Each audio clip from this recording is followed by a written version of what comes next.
Yes, indeed. In 2015, Jiang and Charles, the Chinese government budget deficit is projected at 1.62 trillion yuan, accounting for 2.3% of GDP, higher than last year's 2.1%. Will this increase the risks of local government debt? How can the debt management facilitate economic growth?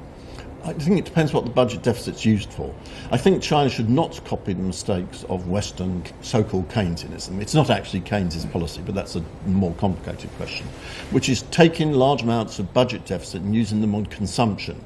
What this does is big debt is built up and you have no asset to accompany it.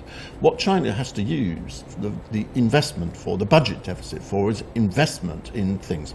Again, the Premier mentioned this. You will get a return on the investment in that, and secondly, you won't build up non-productive debt. So a crucial question for me is if the budget deficit is being used to continue to finance infrastructure development, high-speed rail, environmental protection, for example, I think it's a good thing. If the budget deficit was increased in order to subsidise consumption, that's not a good thing. Just one little thing, though, I would add, it's true. Actually, China's government spending is much lower proportion of the economy than the United States. People don't realise this.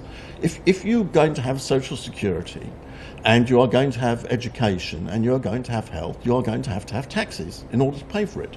And the US taxes are much higher than the taxes in China.